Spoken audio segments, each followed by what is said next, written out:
UDF 80, LDF 58, NDA 2 നിയമസഭാ മണ്ഡലം തിരിച്ചുള്ള കണക്കുകൾ വോട്ട് കണക്കിൽ UDFന് മേൽക്കൈ നേട്ടം. തദ്ദേശ തെരഞ്ഞെടുപ്പിലെ മിന്നുന്ന പ്രകടനം നിയമസഭാ മണ്ഡലങ്ങളുടെ അടിസ്ഥാനത്തിൽ പരിശോധിച്ചാൽ UDFന് ഭൂരിപക്ഷം 80 സീറ്റിൽ, LDFന് 58, NDAക്ക് 2 എന്നിങ്ങനെയാണ് തദ്ദേശ ഫലം സൂചിപ്പിക്കുന്ന നിയമസഭാ സീറ്റ് കണക്ക്. 3 മുന്നണികൾ വിജയിച്ച ഗ്രാമപഞ്ചായത്ത്, നഗരസഭാ, കോർപ്പറേഷൻ വാർഡുകളെ അവ നിലകൊള്ളുന്ന നിയമസഭാ മണ്ഡലങ്ങളുടെ പരിധിയിലേക്ക് മാറ്റിയ ശേഷം നടത്തിയാണ് കണക്കെടുപ്പ് നടത്തിയത്. മലപ്പുറം, വയനാട്, പത്തനംതിട്ട, എറണാകുളം ജില്ലകളിൽ UDFന്റെ സമഗ്ര ആധിപത്യമാണ്. തിരുവനന്തപുരം, കൊല്ലം, ആലപ്പുഴ, തൃശൂർ, പാലക്കാട്, കണ്ണൂർ ജില്ലകളാണ് LDFന് UDFനേക്കാൾ മുൻതൂക്കമുള്ളത്. നിലവിൽ ലോക്സഭാംഗമുള്ള തൃശൂരിൽ BJPക്ക് ഒരു നിയമസഭാ മണ്ഡലത്തിന്റെ പരിധിയിൽ പോലും ലീഡില്ല.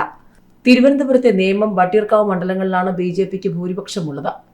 തിരുവനന്തപുരത്തും തൃശൂരിലുമാണ് LDFന് കാര്യമായ ലീഡുള്ളത്. കണ്ണൂരിൽ ഒരു സീറ്റിന്റെ വ്യത്യാസത്തിൽ മാത്രമാണ് LDFന്റെ മുൻതൂക്കം. അതേസമയം കോഴിക്കോട് ജില്ലയിൽ UDFന് മികച്ച നേട്ടമാണ്. 2020 തദ്ദേശ തെരഞ്ഞെടുപ്പ് ഫലത്തിന്റെ അടിസ്ഥാനത്തിൽ സമാന രീതിയിൽ നടത്തിയ കണക്കെടുപ്പിൽ LDF 101, UDF 38, NDA 1 എന്നിങ്ങനെയായിരുന്നു നിയമസഭാ സീറ്റ് നില. അത് ഏറെക്കുറെ ശരിവയ്ക്കുന്നതായിരുന്നു തൊട്ടടുത്ത വർഷം നടന്ന നിയമസഭാ തെരഞ്ഞെടുപ്പ് ഫലം.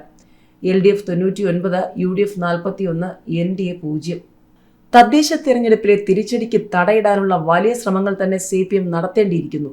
സർക്കാർ വക പരിഹാരക്രിയ എന്ത് എന്നുള്ളതാണ് ഇനി അറിയേണ്ടത്. പെരുമാറ്റച്ചട്ടം പിൻവലിക്കുമ്പോൾ ശമ്പള പരിഷ്കരണം അണിയറയിൽ വരും ദിവസങ്ങളിൽ എന്തൊക്കെ?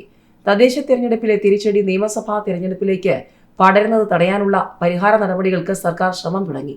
തെരഞ്ഞെടുപ്പ് കമ്മീഷൻ പെരുമാറ്റച്ചട്ടം പിൻവലിച്ചാൽ പിന്നാലെ ശമ്പള പരിഷ്കരണം ഉൾപ്പെടെ നടപടികളിലേക്ക് കടക്കാനാണ് ലക്ഷ്യം. ക്ഷേമ പെൻഷൻ വർധനയടക്കം ആനുകൂല്യങ്ങൾ പ്രഖ്യാപിച്ചെങ്കിലും തെരഞ്ഞെടുപ്പിന് തൊട്ട് മുൻപായതുകൊണ്ട് വോട്ട് ലക്ഷ്യമാക്കിയുള്ള നീക്കമാണെന്ന് ജനം തിരിച്ചറിഞ്ഞെന്നാണ് വിലയിരുത്തൽ. സ്ത്രീകൾക്ക് 1000 രൂപ വീതം നൽകുന്ന സ്ത്രീ സുരക്ഷാ പദ്ധതി തുടങ്ങാനുമായില്ല.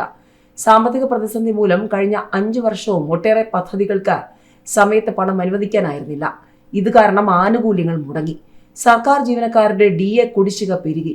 അനുവദിച്ച തുക കുടിശ്ശിക നൽകാനും തയ്യാറായില്ല. എല്ലാ ആനുകൂല്യങ്ങളും തെരഞ്ഞെടുപ്പിന് 1 മാസം മുൻപ് പ്രഖ്യാപിച്ചത് വലിയ നേട്ടമാകുമെന്ന് സർക്കാർ പ്രതീക്ഷിച്ചെങ്കിലും തിരിച്ചടിയാണ് കാത്തിരുന്നത്. ഭിന്നശേഷി സംവരണത്തിന്റെ പേരിൽ എയ്ഡഡ് സ്കൂൾ നിയമനങ്ങൾക്ക് അംഗീകാരം നൽകുന്നതുമായി ബന്ധപ്പെട്ട പ്രശ്നങ്ങൾക്ക് പലവട്ടം ചർച്ച നടത്തിയെങ്കിലും പരിഹാരം കാണാനായില്ല. 4 വർഷം ഭരിച്ച ശേഷമാണ് ജനങ്ങളുമായുള്ള ബന്ധം ഉറപ്പിക്കാനും വേഗത്തിലുള്ള പ്രശ്ന പരിഹാരത്തിനുമായി CM with me എന്ന സിറ്റിസൺ കണക്ട് സെന്റർ കൊണ്ടുവരാൻ കഴിഞ്ഞത്.